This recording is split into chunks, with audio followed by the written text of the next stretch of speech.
हाय दोस्तों, आपका मेरे यूट्यूब चैनल पे स्वागत है। जैसा कि आपको पता है, यहाँ पे ये देख रहे हैं आप, लिखा हुआ है एल्टीग्रेट ज्योग्राफी। इसमें क्या है, भारत की बस्तियों, मतलब भारत की बस्तियाँ नहीं, कहीं की पूरे विश्व की बस्तियों का प्रतिरूप। और दूसरे नंबर पर विश्व की जनजातियों के बारे में इसमें थोड़ा सा इकाई नंबर 6 में आपको बताया गया है। ठीक, इकाई नंबर 6 जो है आपको, इससे पहले मैं आपका लेके जब चलता था, उसको क्या कहते हैं, आपका भूगोल था जो, इसमें मैं आपका नगरीय भूगोल, क्या जैसे नगरीय भूगोल और ये सब चीज़ें आपको मैंने बता दिया था, मतलब भारत का भूगोल में। अभी इससे पहले मैं जनसंख्या भूगोल और क्या था, जनसंख्या भूगोल में भारत की जनगणना और भारत की जनजातियाँ, ये दो चीज़ टॉपिक को मैंने कंप्लीट करा दिया था। इसके बाद इकाई 6 है आपका, जो इकाई 6 है आपका, इसमें आपका चल अभी आज में जो बस्तियों का प्रकार है वो चलेगा, और बस्तियों का प्रतिरूप, और विश्व में जनजातियाँ, विश्व की जनजातियों में थोड़ा सा आपको देखने को मिलेगा, और इसमें सबसे ज़्यादा बस्तियों से क्वेश्चन आपको मिलने वाला है। ठीक है, चलिए तो अगले क्वेश्चन देखते हैं अपना। देखिए क्वेश्चन सही है, सही है, रिमोट लेना पड़ेगा मुझे लग रहा है, थोड़ी सी सेटिंग गड़बड़ है इसकी।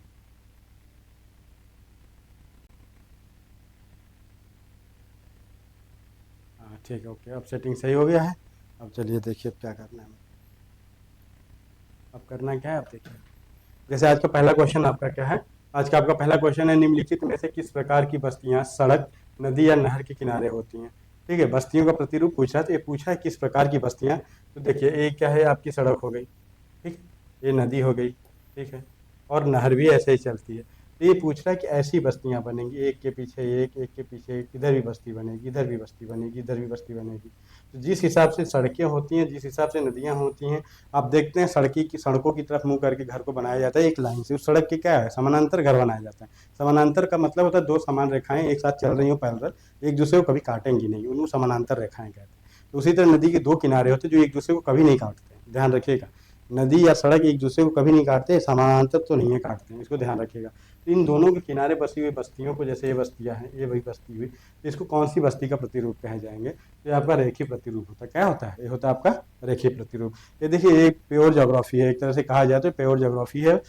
बस्ती भूगोल से क्वेश्चन आपको जो बनेंगे एलटी ग्रेड वाले में, उसके लिए आप लोग को बहुत इंपॉर्टेंट, बहुत सहायता करेगा ये। ठीक, एक एक ऑब्जेक्टिव टाइप मैं बनाया हूँ आपको, मैं उस दिन से ही बता रहा हूँ कि इसको मैं, मेरा बनाने का मेन उद्देश्य यही था कि मतलब मैं आपको ये बता सकूँ कि मैं कैसे कर रहा हूँ, आगे पढ़ाऊँगा आप लोगों को भूगोल के बारे में। ठीक है, यही है आपका ये, लगातार ये सेशन चलेगा, रिकॉर्डेड वीडियो में रहेगा। पहले लाइव में होता था, लेकिन अब रिकॉर्डेड में होगा। अगर आपको ये वीडियो सारी देखनी है तो रिकॉर्डेड में जाके भी आप देख सकते हो इसको। ठीक है, इससे पहले की जो को मैंने क्लास ले रखे हैं। ओके,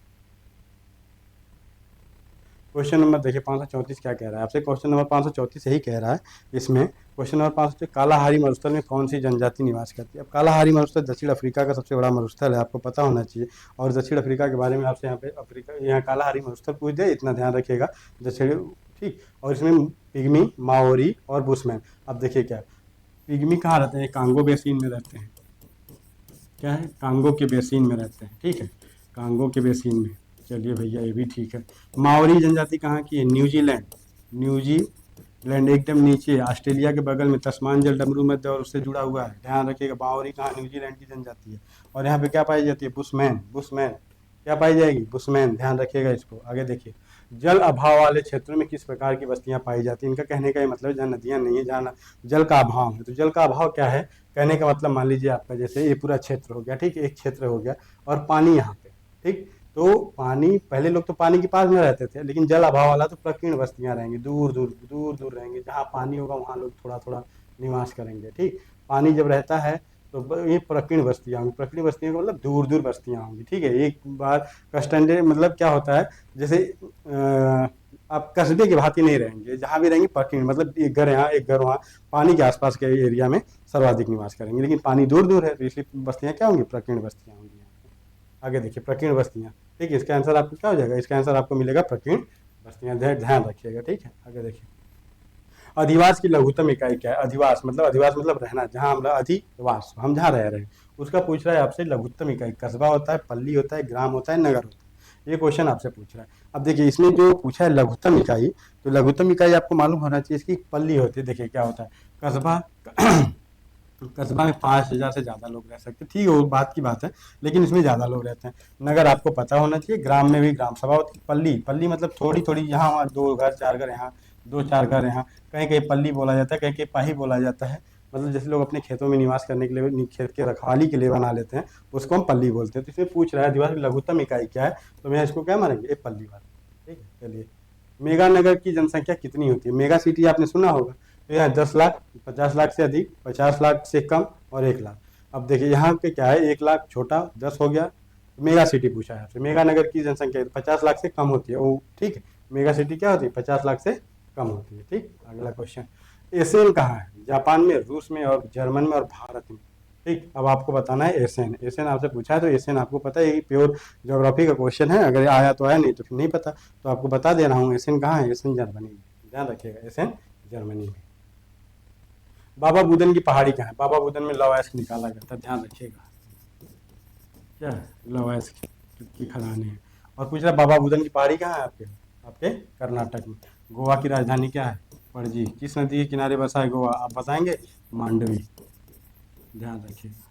अगला क्वेश्चन, झारखंड, रांची क्या है राजधानी, बता रहा हूँ इसकी। उड़ीसा, उड़ीसा की राजधानी कमेंट में आप बता दीजिएगा मुझको। अगला क्वेश्चन देखिए, वर्ष 2011 के प्रारंभ में भारत में कितनी मिलियन सिटी थी? अब देखिए वर्ष के प्रारंभ में मतलब कह रहा है कि जब 2001 की जनगणना हुई थी उस समय हमारे पास कितनी थी, 35 थी, ठीक है। और जब 2011 की जनगणना हुई तो प्रारंभ भी पूछ रहा है उसका, तो एक ठीक इसका हो गया था कितना, 35 का 53 हो गई थी। कितनी सिटी हो गई थी, 53। और ये क्या है, ये भारत में कितनी मिलियन सिटी थी, यानी 10 लाख से ज़्यादा, 10 लाख से ज़्यादा जनसंख्या के, ज़्यादा जनसंख्या वाली, क्या है, 10 लाख से ज़्यादा जनसंख्या वाली। ठीक, वह, इसको ध्यान रखिए। अगला क्वेश्चन देखिए आप क्या कह रहा है, किसी झील के चारों ओर बसे, किसी झील के चारों ओर बसा गांव किस प्रकृति रूप में आएगा? अब जैसे मान लीजिए झील है, और झील ये थोड़ी नहीं कि झील एकदम ऐसे होगी, तो इसको हम बोलेंगे झील क्या होता है, झील किसी, मतलब झील तो चारों तरफ से वाटर लॉक होती है, मतलब वो बंद रहती है, उसमें पानी का आवागमन नहीं होता है। ठीक है, वो बारिश का पानी है, किसी भी स्रोत से पानी आता है, लेकिन ये नहीं कि झील एकदम वृत्ताकार होगी, एकदम वृत्त की तरह नहीं होती झील। झील थोड़ी इधर उधर होती है, तो झील हो जाता है तो इसको हम क्या कहते हैं, इसको हम वृत्ताकार बोल देते हैं। क्या बोलते हैं, वृत्ताकार। तो जो कि वो वृत्ताकार नहीं है, ठीक है। और अरी, अरी तो हो ही नहीं सकती। निहारकी, निहारकी क्या है आपका, नाभिकी, ये भी नाभिक की तरह है, नाभिक के चारों ओर होता है, तो नाभिकी ये भी नहीं, तारा प्रतिरूप तो ऐसे ऐसे बनता है, आपको पता है। तो ये क्या है आपका, निहारिका। निहारिका पूरी तरह से गोल तो है नहीं, तो ऐसे है, बिना आकार के, मतलब इसको निहार की प्रक्रिया के निहारिका बोल देंगे आप, निहारिका प्रतिरूप में। ठीक, अगला क्वेश्चन देखिए क्या कह रहा है, पर्वतीय भागों में किस प्रकार की बस्तियां पाई जाती हैं? ये है, ठीक है, ये जैसे पर्वत, ये पर्वत है, तो पर्वत में जहाँ रहने वाली जगह होगी उसको पूछ रहा है, ऐसे ऐसे रहेंगे लोग, ऐसे ऐसे रहेंगे, ऐसे ऐसे रहेंगे। तो इसमें क्या पूछ रहा है, आयताकार, सीढ़ी नुमा, पंखा नुमा और तारा। आपको होना चाहिए ऐसे रहती है पहाड़ियाँ, तो पहाड़ी को, जैसे आप मसूरी जाएंगे जब, देहरादून जब पहुँचेंगे, वहाँ से जब मसूरी के लिए जाएंगे ट्रेन से, अरे देहरादून से, अरे यहाँ से हरिद्वार से जब आप देहरादून के लिए जाएंगे, तो आप देख सकते हैं मसूरी की सिटी जब दिखती है आपको ट्रेन से, तो कैसे दिखती है, सीढ़ी नुमा दिखेगी। क्या दिखेगी, वो सीढ़ी नुमा दिखती है। तो इसको हमें क्या बताना है, ये हमें बताना है कि वो सीढ़ी नुमा दिखती है। क्या है, सीढ़ी नुमा। पहाड़ पर्वतीय इलाके में कृषि भी सीढ़ी नुमा ही होती है, कृषि भी सीढ़ी नुमा भी होती है, इसको ध्यान रखिएगा। अगला क्वेश्चन देखिए, नदियों के डेल्टाई भाग में कौन सा प्रतिरूप पाया जाता है? अब जैसे कि इसका कहने का मतलब, जैसे नदी आई, ये नदी आई, ये नदी आई, ये नदी आई, आके मिल गई, तो इसके किनारे, इसके किनारे, इसके किनारे, इसके किनारे, इसके किनारे लोगों का घर बसा रहता है। ठीक है, अरी होगा, तारा होगा, चेकर बोर्ड होगा, पंखा होगा। नदियाँ कई तरफ से आके मिलती हैं डेल्टा में, तो क्या होगा, इनके किनारे किनारे, तो इसको क्या बोलेंगे, पंख प्रतिरूप या पंखा प्रतिरूप में यहाँ पे बस्तियाँ पाई जाएंगी। टुंड्रा क्षेत्रों में एस्किमो द्वारा बर्फ के टुकड़े को बना, जैसे देखो इग्लू का घर ऐसे होता था ना, आपने देखा है कि नहीं मुझे नहीं पता, ऐसे होता है इग्लू, एक छोटा सा घर इसमें होता है। ये क्या, चारों तरफ से बर्फ है, इसमें क्या है, बर्फ से क्या होता है ना, अंदर की हवा बाहर आती है ना, बाहर की हवा अंदर जाती है, इसलिए इसमें क्या, टेम्परेचर, तापमान ज़्यादा होता है। किसकी अपेक्षा, ये जो बाहर की अपेक्षा क्या है, तापमान इसके अंदर ज़्यादा, इसी को क्या बोलते हैं, इसी को इग्लू बोला जाता है। क्या बोला जाता है, इग्लू। ये जो क्या होता है, बर्फ से बना होता है, इसको क्या कहते हैं, इसको इग्लू बोला जाता है, इसको ध्यान रखिएगा।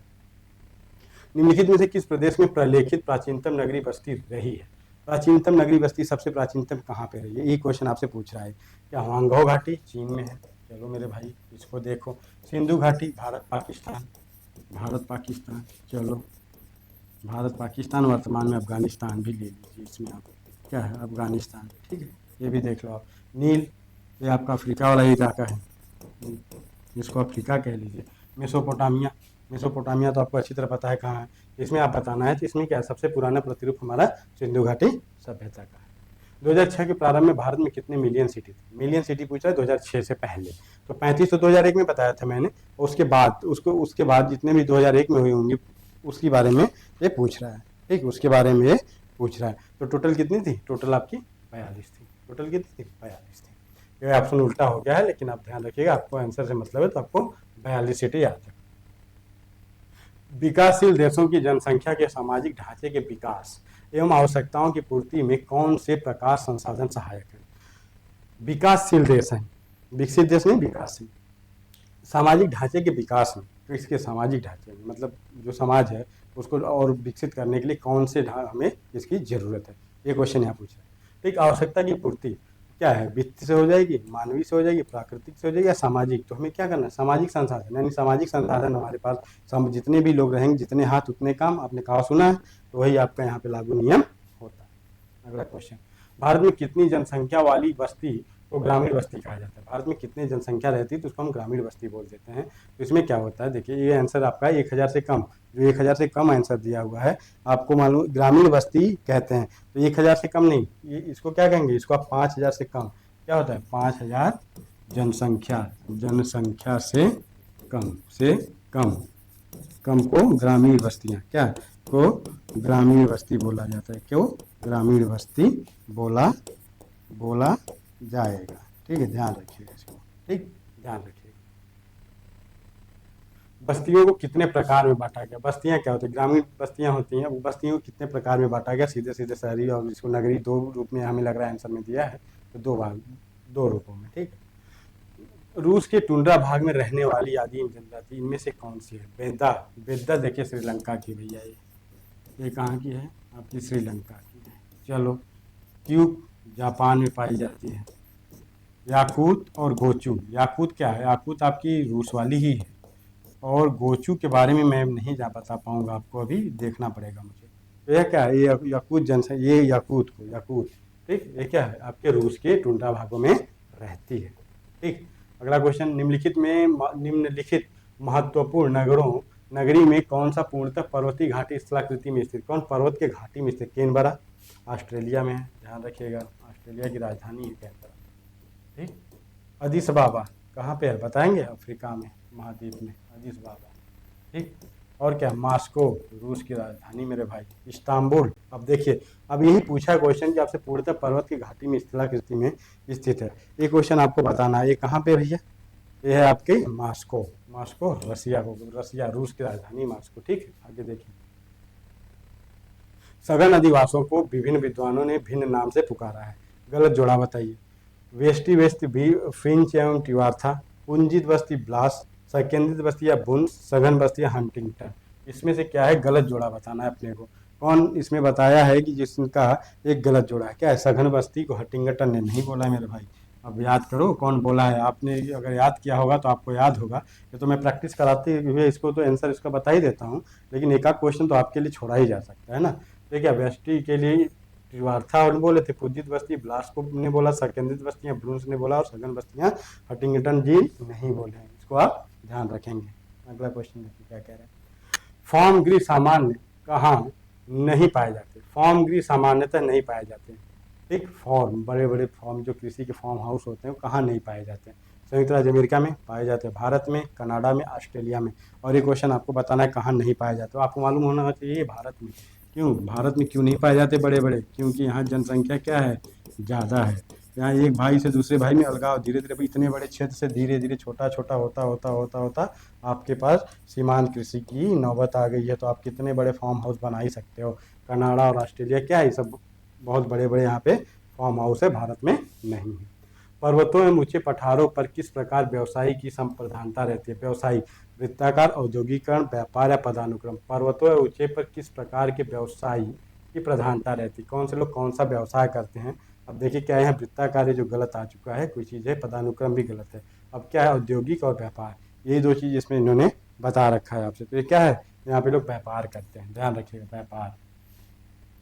व्यापारियों, निम्नलिखित में से कौन सा पठारी नगर है? नागपुर, आबू, मास्को और फिलाडेल्फिया। और फिलाडेल्फिया आपको पता होना चाहिए कहाँ पे है? और माउंट आबू वाली बात हो रही है, राजस्थान की है, ठीक है, राजस्थान की। पठारी भाग पूछ रहा है, नागपुर महाराष्ट्र वाला है। अब ये पूछ रहा है पठारी भाग, अब इसमें दो जिया, मॉस्को रूस, रूस की है क्या राजधानी, ध्यान रखिएगा इसको। अब आपको इसमें से आंसर को बता देना है कि पूर्णतः क्या है, पूर्णतः जो आपके पठार पे स्थित है आपके, क्या है ये, है आपका क्या है, ये आपका है प्रायद्वीपीय भारत, महाराष्ट्र वाला इलाका यही, नागपुर का पठार यहाँ पे है आपका, इसलिए क्या हुआ, ये पठारी, पठारी प्रदेश कहा जाएगा मेरे भाई, इसको याद रखना है आप, ठीक। चलो, नागपुर में पता है आपसे क्या है, नागपुर में नीरी का भी मुख्यालय है, ध्यान रखिएगा, नीरी का मुख्यालय, नीरी का मुख्यालय आपसे पूछ देगा, आप घबरा जाएंगे। नागपुर में, नागपुर किसके लिए फेमस है, संतरे के लिए, किसके लिए, संतरे के लिए। भिलाई नगर किस वर्ग का है, व्यापारिक है, परिवहन है, औद्योगिक और खनन है। अब देखिए भीमा क्या है, अब देख खनन, और खनन का मतलब क्या होता है, जहाँ से खनन कार्य किया जाए, खनन जैसे कोयला, पेट्रोल, ठीक, चूना पत्थर, संगमरमर, ठीक, जो चीज़ खनिज निकाली जाती है उसको हम क्या कहेंगे, खनन प्रदेश। परिवहन क्या है, परिवहन जैसे आपका क्या है, एक तरह से परिवहन देखा जाए तो क्या है, दिल्ली राजधानी भी है, परिवहन भी है, लेकिन क्या है, वाराणसी। एक बिहार में किऊल, किऊल, ये किऊल जो है भारत में, यहाँ से हर स्टेशन के लिए आपको गाड़ी मिलती है, ट्रेन मिल जाती है यहाँ से जाने के लिए। ये आपके परिवहन नगर, व्यापारिक नगर जहाँ से व्यापार सर्वाधिक होते हैं। औद्योगिक नगर, औद्योगिक नगर क्या है, इंडस्ट्रियल एरिया को कहते हैं। तो ये क्या है, भिलाई नगर क्या है, भिलाई नगर आपके जब भी आएगा तो किस में आएगा, औद्योगिक नगर में ही आएगा मेरे भाई, इसको ध्यान रखिएगा, किस में आएगा, औद्योगिक नगर में आएगा भिलाई, ध्यान रखिएगा। ग्रिफिथ टेलर के अनुसार नगरों की विकास की अवस्थाएं 5, 6, 7, 8, ये पूर्णतः आपको एक तरह से देखा जाए तो फैक्ट बेस्ड कोर्स है। अब ग्रिफिथ टेलर ने बताया था कितने होते, ये टोटल कितने होते हैं, टोटल 7 होते हैं। अगला देखिए क्या कह रहा है, जल अभाव वाले क्षेत्रों में किस प्रकार की बस्तियां पाई जाएंगी, जहाँ जल कम होंगे। अभी इससे पहले मैंने बताया था आपसे, क्या है, प्रकीर्ण, जहाँ जल दूर दूर होता है वहाँ पे कैसी बस्तियाँ पाई जाएंगी, वहाँ पे प्रकीर्ण बस्तियाँ पाई जाएंगी। अगला देखिए क्या कह रहा है, निम्न में से कौन प्राचीन राजधानी नगर है, प्राचीन राजधानी नगर पूछा, भोपाल। अब देखिए आप, भोपाल क्या है, भोपाल पहले आपके मध्य प्रदेश की राजधानी, याद रखिए, मध्य प्रदेश की राजधानी। भोपाल से आपको कुछ याद आया, भोपाल गैस त्रासदी हुई थी, भोपाल गैस मिक आइसोसाइनामिक गैस जो है, गैस का रिसाव हुआ था यहाँ से, क्या है, इसका रिसाव हुआ था, ठीक, इसका रिसाव हुआ। तो ध्यान रखिएगा, गंगानगर कहाँ है, ये आपके राजस्थान में है, ये राजधानी नहीं है, ध्यान रखिए, एक सिटी है वहाँ की, क्या है, एक सिटी है, ठीक। पटना क्या है, ये बिहार की राजधानी मेरे भाई। जमशेदपुर टाटा, जमशेदपुर कहाँ है, ध्यान रखिएगा आप, ठीक। ये क्वेश्चन है, इसमें से पूछा है कौन एक प्राचीनतम राजधानी नगर है, ये क्वेश्चन आपसे पूछ दिया इन्होंने। तो क्या है, बिहार, बिहार क्या है, बिहार पहले पाटलिपुत्र था, पाटलिपुत्र ये भी एक राजधानी थी, पाटलिपुत्र से बना है पटना, ध्यान रखना इस बात को। अगला क्वेश्चन देखो, इस पर्वत पर ऊटी पर्यटक केंद्र स्थित अवस्थित है, अरावली मेरे भाई राजस्थान, ठीक। नीलगिरी नीचे तमिलनाडु, तमिलनाडु कर्नाटक, यहाँ 3 मिलती हैं, सतपुड़ा मध्य प्रदेश में है, और विंध्य पर्वत क्या है, सोनभद्र, सोनभद्र, मिर्ज़ापुर, मिर्ज़ापुर, ये सभी इलाके में। और ऊटी पूछा है तो आपको मालूम होना चाहिए, डायरेक्ट आप नीलगिरी लगाओ बिना देखे। अगला क्वेश्चन देखो, निम्नलिखित में कौन राजधानी नगर है, कानपुर उत्तर प्रदेश की सिटी है, औद्योगिक नगर है। दुर्ग छत्तीसगढ़ है मेरे भैया, छत्तीसगढ़ है मेरे भाई। चंडीगढ़, चंडीगढ़ एक आपका पंजाब, चंडीगढ़ ये सब आपने सुना है। चंडीगढ़ क्या है आपका, चंडीगढ़ आपका केंद्र शासित प्रदेश मेरे बच्चा, केंद्र शासित प्रदेश। चलो मेरे भाई आगे देख लो आप, बोध गया बिहार में है, बोध गया कहाँ है, बिहार में, ठीक। अब क्वेश्चन क्या पूछा, कौन सी राजधानी लिखित में से कौन राजधानी नगर है। अब आपको राजधानी की नगर बताना है, इसमें से थोड़ा सा अगर दिमाग लगा लिए होंगे तो आपको आ गया होगा चंडीगढ़। निम्नलिखित में से कौन सा नगर नदी तट पर अवस्थित नहीं है, देखिए नहीं है, कौन, पटना, गंगा किनारे, गंगा के किनारे, चलो ठीक, ये हो गया। आगरा, यमुना किनारे, यमुना के किनारे। आपको समझ में आई मेरी बात, मैं क्या बताना चाहता हूँ। भोपाल, कोलकाता, हुगली, हुगली नदी के किनारे, के किनारे, चलो ठीक। अब कोलकाता हो गया, भोपाल की कोई जानकारी हमें नहीं है, इसलिए क्या है, कौन नहीं है, भोपाल। भोपाल राजधानी कहाँ की, मध्य प्रदेश, ठीक, ये ध्यान रखिए आप। चलो आगे देखो, फरीदाबाद किस राज्य का एक शहर है, फरीदाबाद, फैजाबाद तो उत्तर प्रदेश में है। ठीक, फरीदाबाद पूछा हुआ है आपसे, फरीदाबाद कहाँ पे है आपको बताना है। फरीदाबाद, फर्रुखाबाद भी उत्तर प्रदेश में, फरीदाबाद उत्तर प्रदेश, ध्यान रखिएगा। अगला क्वेश्चन देखो, कौन सा नगर तमिलनाडु का मैनचेस्टर कहलाता है। मैनचेस्टर मतलब जहाँ कपड़े बनाए जाते हैं मेरे भैया, याद रखो इसको। कपड़े, सूती कपड़े की मीलें ज़्यादा होती हैं, सूती कपड़ों की मीलें ज़्यादा होती हैं, ज़्यादा होती हैं। ठीक, कोयम्बटूर, चेन्नई, सलेम, इनमें से कोई नहीं। कोयम्बटूर आपने कई बार पढ़ा होगा, हर जगह पढ़ा होगा, क्या कोयम्बटूर, क्या कोयम्बटूर। आगे देखिए, निम्नलिखित में से कौन सांस्कृतिक नगर है। सांस्कृतिक नगर, ठीक, मैनचेस्टर कपड़े के लिए भैया, चलो कपड़े के लिए। ओसाका गाड़ी निर्माण, मोटर कार, इसको लिखो मोटर कार, कहाँ, जापान। मैनचेस्टर कहाँ, यूएसए। ओके, फ्रैंकफर्ट, अब बताइए फ्रैंकफर्ट। और जेरूसलम, सांस्कृतिक नगर, जेरूसलम के बारे में आपको पता होना चाहिए, धार्मिक नगर है जेरूसलम को सांस्कृतिक नगर हम बोल सकते हैं। अगला क्वेश्चन, निम्न में से कौन एक उत्तर पूर्वी भारत के दक्षिणतम राज्य है।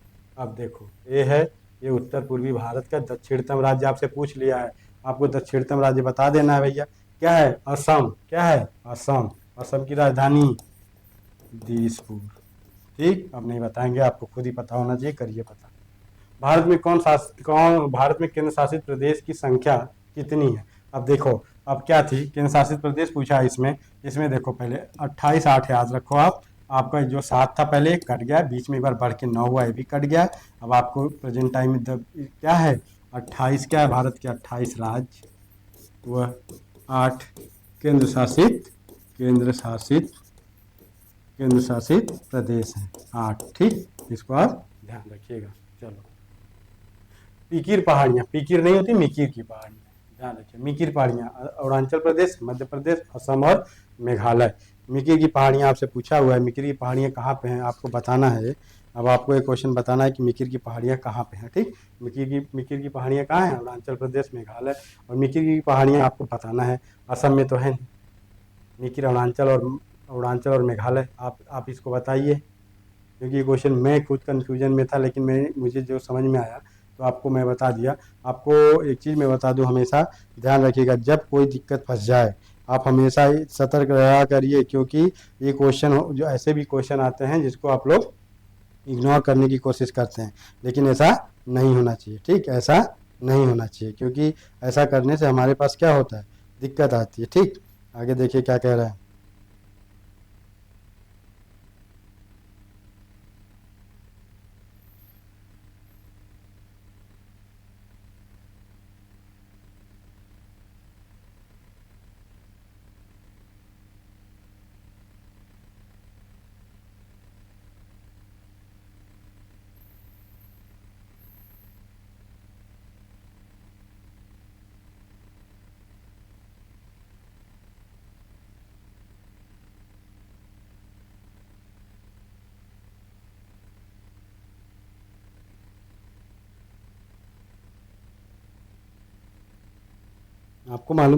आपको पता होना चाहिए, जो मिकीर की पहाड़ी है ना, मिकीर की पहाड़ी कहाँ है आपको, मेघालय। असम और मेघालय के क्या है, जो असम का काजीरंगा है ना, काजीरंगा, वो और ये बॉर्डर पे है, तो क्या है, ये पूर्वी मेघालय, इसको हम कहेंगे पूर्वी मेघालय। ठीक, क्या है, में किसमें है, पूर्वी मेघालय में। चलो आगे देखो, निम्नलिखित में से कौन सा सागर तट पर अवस्थित है। कौन सागर तट पर अवस्थित है, आगरा, पटना, भोपाल, मुंबई। आपको यमुना बता दिया, गंगा बता दिया, भोपाल का कोई जानकारी नहीं हमें, नर्मदा हो या तो जो भी हो नहीं मालूम, लेकिन आपको क्या है, ये क्या है, ये है मुंबई। मुंबई क्या है, ये आपके सागर तट पर स्थित है। ठीक, अगला क्वेश्चन देखो, भारत की जनगणना के अनुसार निम्नलिखित में से कौन सी विशेषता नगर की परिभाषा का अंग नहीं। चलो, अब देखो, 400 प्रति व्यक्ति वर्ग किलोमीटर आ गया, ठीक है। नगर पालिका निगम होना चाहिए, ठीक है। 75% अधिक जनसंख्या का प्राथमिक नहीं भैया, ये देखो नगर की परिभाषा ये नहीं है, यहाँ पे क्या नगर की परिभाषा पूछा है। ये 75% लोग किस में रहते हैं, ये कम हो जाता है आपका, 75% प्राथमिक में रहेगा। ठीक है, ये प्राथमिक क्षेत्र में रहेंगे। ठीक, खेती बाड़ी में करेंगे, लेकिन यहाँ नौकरी पेशे वाले होते हैं। जनसंख्या का अगर 5000 से अधिक हो, ये सही है, यही आपका गलत होना चाहिए। ठीक, यहाँ प्राथमिक क्षेत्र का ये प्राथमिक क्षेत्र का खंड संलग्न न होकर यहाँ क्या होना चाहिए, यहाँ आपका द्वितीय क्या नौकरी पेशा आप कर सकते हो।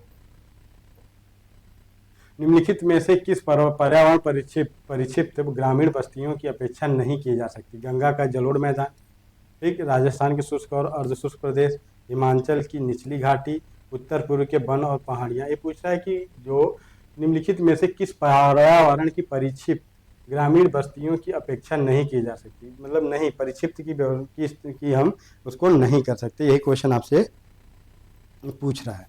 ठीक, तो इसको आपको बताना क्या है, हम गंगा के जलोढ़ के मैदान में, क्योंकि यहाँ सघन बस्तियाँ पाई जाएंगी भैया, परिक्षिप्त मतलब दूर दूर नहीं, सघन जनसंख्या पाई जाती है, क्योंकि उपजाऊ मैदान है। निम्नलिखित में नगरों का कौन सा वर्ग अपने पदानुक्रम के अनुसार मतलब देखिए सबसे बढ़ते क्रम में ना, पदानुक्रम के अनुसार क्रमबद्ध है। ठीक, तो इसको आपसे पूछा हुआ है कि इसका आंसर आपका क्या होना है। तो इसका बृहत मुंबई, कोलकाता, दिल्ली, चेन्नई। ठीक, अगला क्वेश्चन, पास पास बने घरों वाली ग्रामीण बस्तियों को क्या कहते हैं? अच्छा, जो पास पास बने होते हैं ऐसे ऐसे ना, अर्धगुच्छित, गुच्छित, पूर्वे, पुरखे नहीं होता है, पूर्वा होता है, संहत होता है। ठीक, तो एक ऐसे क्वेश्चन आपसे क्या होता है, इसको हम लोग कहेंगे गुच्छित। क्या कहेंगे इसको? हम लोग कहेंगे गुच्छित। आगे देखिए, 500 से कम जनसंख्या के आकार के गांव में ग्रामीण जनसंख्या का प्रतिशत कितना है? ठीक, अब देखिए 500 से कम जनसंख्या का, इसका प्रतिशत पूछा है हमने से, ये कितना है? क्वेश्चन आपका टोटल क्या है, टोटल किस पे है? स्टैटिक्स पे। अगर आ गया तो ठीक, नहीं तो 16.8%। माउंट आबू निम्नलिखित में से किस प्रकार का नगर है? माउंट आबू पर्यटन नगर है, प्रतिरक्षा नगर है, पत्तन नगर है, शैक्षिक नगर है। अब देखिए ये क्या है, ये आपका पर्यटन का नगर है। अभी सबको मैं बता देता, लेकिन बताने की जरूरत अभी मैं नहीं समझ रहा, क्योंकि अभी आप प्रैक्टिस में हैं और जब पढ़ाएंगे तो बता देंगे। सामान्य आकार के घरों के समूह को क्या कहते हैं? जो सामान्य आकार, बस्ती, नगर, कस्बा और पूर्वा। अब देखिए ये क्वेश्चन आपसे पूछा हुआ है, तो इसको आप क्या कहेंगे? इसको आप बस्ती कहेंगे, सिंपल सी भाषा। ए को क्या कह देंगे? बस्ती कह देते हैं। क्या कहेंगे? बस्ती कह। आगे देखिए, दूर दूर तक बिखरे गांव, ऐसे ऐसे ऐसे ऐसे ऐसे, बीच में बहुत ज़्यादा जगह रहती है। इसको ये पूछ रहे हैं कि परिचित, अभी आपने जलोढ़ का मैदान, जो गंगा का मैदान था, उसके बारे में आपने पढ़ा था, तो उसको क्या कहेंगे? उसको हम लोग कहेंगे पूर्वा। छोटे छोटे गाँव के रूप में घरों के लोग रहते हैं। अब जैसे कुछ लोग यहाँ हैं, कुछ लोग यहाँ हैं, तो इसको क्या कहेंगे? इसको हम लोग पूर्वा या पूर्व कहते हैं। ठीक, चलो, हैदराबाद तथा सिकंदराबाद शहर को कहते हैं जुड़वा, डार्क, स्लम। स्लम मतलब क्या होता है? झुग्गी झोपड़ी। डार्क मतलब वो वाला क्षेत्र जहाँ डार्क, इसको समझिए, इसको डार्क क्या इसको डार्क यार्ड वाला समझिए। और ये क्या है? जुड़वा नगर है। पिलानी नगर का संबंध है खनन से, धार्मिक से, औद्योगिक से और शैक्षिक से। पिलानी ये पता नहीं कौन सा है, लेकिन एक पिलानी आपकी उत्तराखंड में भी है। ठीक, तो ये किससे संबंधित है? शैक्षिक नगर से संबंधित है, शैक्षिक या शिक्षा से संबंधित है। वे स्थान जहां नगर पालिका, नगर निगम था, कंटोनमेंट बोर्ड या नोटिफाइड टाउन एरिया कमेटी है, क्या कहलाता है? एक संवैधानिक नगर, जनगणना नगर, नगर और महानगर। अब देखिए जनगणना नगर क्या है, जो जहाँ पे रहता है उसी को हम लोग क्या कहते हैं? उसी को हम लोग जनगणना नगर कह देते हैं। तो ये क्वेश्चन आपसे ये पूछा है, तो इसको क्या कहेंगे? इसको हम लोग कहेंगे संवैधानिक नगर। इसको क्या कहेंगे? इसको कहेंगे संवैधानिक नगर। ठीक, अगला क्वेश्चन देखो, नदियों के डेल्टाओं के सहारे अधिवास किस प्रतिरूप का? डेल्टा अभी पंखा रूपी बता दिया था आपको। क्या है? ये पंखा रूपी है, इसको हमने अभी बताया था आपसे। क्या है ये? पंखा रूपी है। क्या है? पंखा रूपी। 2001 की जनगणना के अनुसार भारत में कितने गांव थे? अब 2001 की जनगणना में गांवों की संख्या 5 लाख से तो ज़्यादा ही है। इस टाइम 6 लाख के आसपास थी शायद। अभी ये पूछ रहा है कितना है, तो ये कितना है? 5.12 लाख। भारत में सर्वाधिक गांव किस जनसंख्या वर्ग में है? 1000 से कम, 1000 से 1999, 2000 से 4099 और 5000 से अधिक। और अधिक किसमें है? अब इसमें क्या है? अधिक किसमें है? अधिक आपको पता है 1000 वाले ही गांव सर्वाधिक है, 1000 वाले गांव ही सर्वाधिक है। ठीक, निम्नलिखित प्रदेशों में कौन सुप्रलेखित प्राचीनतम नगरी बस्ती है? अभी तो बताया था आपसे, प्राचीनतम क्या है आपकी? सिंधु घाटी। अभी तो इससे पहले क्वेश्चन हो चुका है, रिपीट क्वेश्चन हो गया था। अगला क्वेश्चन देखिए, अगला क्वेश्चन क्या कह रहा है? भिलाई किस वर्ग का नगर है? आपको पता है भिलाई, अभी आपको क्या बताया था? अभी औद्योगिक नगर हो गया। ठीक, ये क्वेश्चन, उदयपुर नगर किस राज्य में स्थित है? उदयपुर आपके कहाँ है? अब उदयपुर देखो, गुजरात में, पंजाब में, हरियाणा में, और यह है राजस्थान। क्या है? यह है आपका चौथा आंसर, राजस्थान। ये आंसर होगा। कहाँ पे है? राजस्थान में। ठीक, राजस्थान में। ये देखो, ये आपका हमें लगता है क्वेश्चन जितने मेरे पास थे, मैंने आपके सारे टॉपिक को कवर करने की कोशिश किया और ये आपका हुआ कंप्लीट। ठीक, और इसके बाद अब ज्योग्राफी जब मैं पढ़ाऊंगा, तो जब ज्योग्राफी का सेशन लूँगा, तो आपका मैं चैप्टर वाइज लूँगा। ठीक है, मेरा कहने का मतलब, चैप्टर वाइज कहने का मतलब, जैसे बस्ती भूगोल अलग, मानव भूगोल अलग, भौतिक भूगोल अलग, भारत का भूगोल अलग, मिट्टी अलग, जैसे जैसे आप लोग बताएंगे वैसे वैसे आपके LT ग्रेड के लिए मैं आगे कार्य करता चलूँगा। ठीक, चलिए। और बाकी चैनल को लाइक और सब्सक्राइब आप जरूर करें। और थोड़ा मेरी जितनी भी वीडियो अभी तक के कुछ लाइव में भी पढ़े हैं, आप अगर जो जाएँ तो उसमें जाके लाइव वाला वीडियो सेशन खोल के देख सकते हैं। उसमें भी मैंने ज्योग्राफी और हिंदी बहुत पढ़ा रखा है। बाकी चीज़ें भी धीरे धीरे अब चलती रहेंगी सुचारू रूप से। अब सारी चीज़ व्यवस्थित रूप से होने लगे हैं तकरीबन तकरीबन। अब इससे पहले बहुत सारे व्यवधान थे, PPT को लेके, फिर टाइपिस्ट को लेके नहीं था कोई, फिर मैं एक जगह से दूसरी जगह शिफ्ट हुआ था तो उसके लिए प्रॉब्लम थी। अब तो क्लासेस क्या होंगी, अब क्लासेस मेरी आपकी रेगुलर होती रहेंगी।